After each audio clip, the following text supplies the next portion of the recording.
I am ROCKwell Anderson with Tattoo.com and ROCKwell UnScene Music Magazine, and you fuckers are... Breaking Benjamin. And you are... I'm Keith.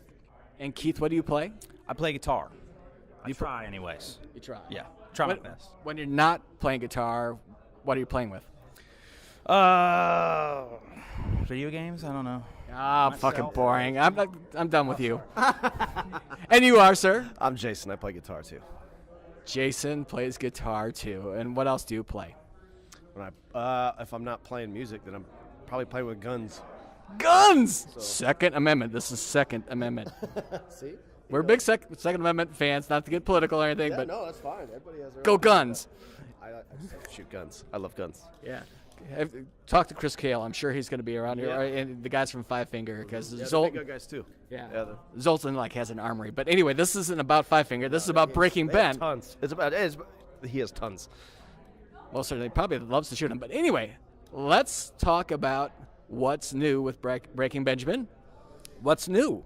I hear we've seen you fucking everywhere, and you're constantly touring, but you're working on some new material, aren't you?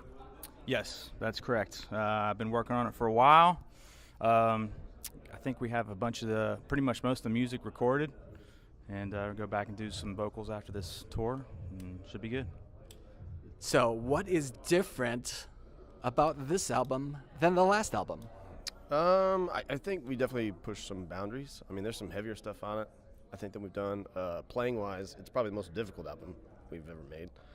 So it's been a good challenge, but yeah, I mean, literally just kind of trying to push some boundaries, and we're not trying to reinvent the wheel. It's still a Breaking Benjamin album, but change some things up so we can have the option to change the dynamic, how we play things live, how things sound, all that. So, and especially with having 3 guitar players, we're pushing that as well.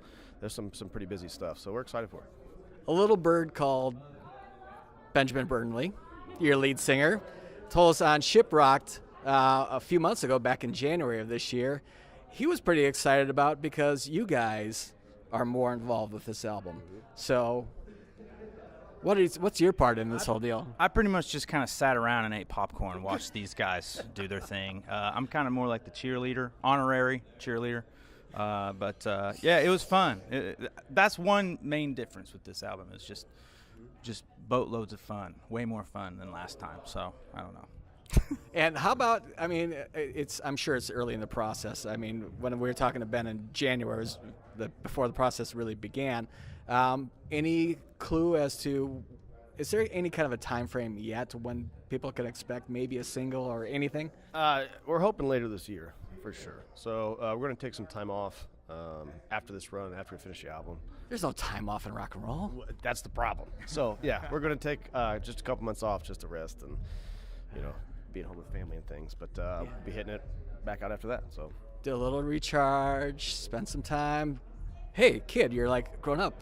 Yep. Missed that. But anyway, let's talk. See, I can't talk to this fucker because he's a blank canvas, which means for those of you tattoo artists, those tattoo artists that are watching Tattoo.com, blank canvas. I'm not saying that I would never get a tattoo. I just haven't found the right artist. Maybe it's you. Maybe it's you. But you, sir, have a repertoire of ink. So what do you want to start with? My whole thing, I think, has to do with, like you said, the artists. So they're all people I've known. It's not, other than my tattoo I got last night. Well, let's see it. Yeah. I just got a Cowboys from Hell last night, so we were in Vegas. It seemed like a good time to get one. But, other than that, I've never had the experience where I walk in and point at a piece of flash and, do this. All mine have been walk up to the artist, kind of give them a concept and some guidelines and let them do their thing. They design the whole thing, So this was Dave Martinez at Addictive Ink in Albuquerque, New Mexico. Did this. Still a little bit of finishing left to do on my arm, but... You got some skulls in there. You got a dove. I got it all. This is my busy piece. Yeah, single needle, kind of lighter, little bit more modern on some things with his approach. He's a very detailed guy. Got Brian Charles, Main Street Tattoo in Springfield, which is Nashville, Tennessee, where I'm at. Did this piece. Same thing. Walked up to him and said, "I want something about conflict, something about overcoming," and he came up with this gnarly Japanese style piece of this tiger fighting this snake or this serpent. Got some waves. Pretty rad, bold. The kind of thing you walk away. My chest, I got. Taking it off. Yeah. Cue the music. Yeah, exactly. Magic Mike's right around the corner, right? Yeah. I got this done not too long ago, maybe last 6 months, something like that. Zach Roman in Madison, Wisconsin. Hey, we're just talking about Madison. We're originally from that area. Mm-hmm. And so what shop is he out of?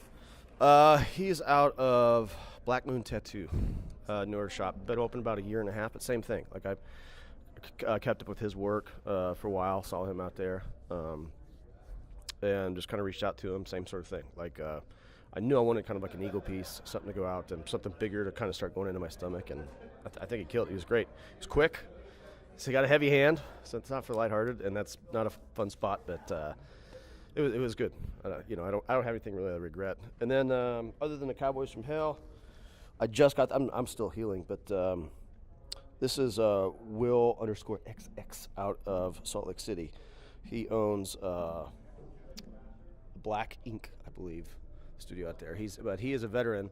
Started tattooing while he was overseas, and a great guy. And there's a military company that I work a lot with, veteran-based company called Black Rifle Coffee. And I went out there for a couple days to hang, and we started joking about, kind of some things they do. They do a lot of parody videos, a lot of things like that online to support. They're hilarious, just to support, give back to the military community. And that's their logo. It's the Abraham Lincoln with the skull bandana. So we were joking about, like, that's pretty sick.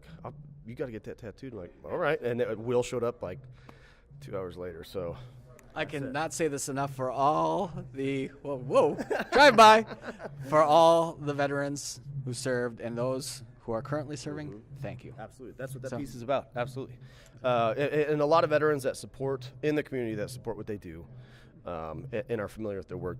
That's kind of for them. That's I never got the opportunity to serve. This music thing kind of took off, but I'm the first in my family not to be like career military.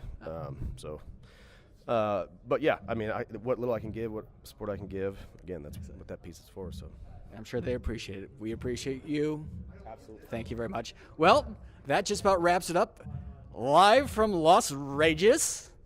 I kind of said that kind of fucking weak. But anyway, check Breaking Benjamin out soon because they're going to be going off the road for a few months. So check them out now while you can. And look forward to the new album, which these fuckers, I'm going to get drunk later and they're going to tell me. Hey, this is Jason. And Keith. For Breaking Benjamin, you're watching Tattoo.com.